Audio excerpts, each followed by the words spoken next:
hurricane isn't even here yet, and the water is coming all the way up to here, guys. We still have 6 hours before the hurricane actually hits. So,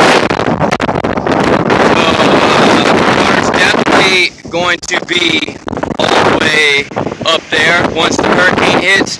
These are the biggest waves, swells that I've seen here since the last hurricane. We definitely never get these type of waves during, regular summer season or yeah, it's not looking good so far. The water keeps coming up higher and higher.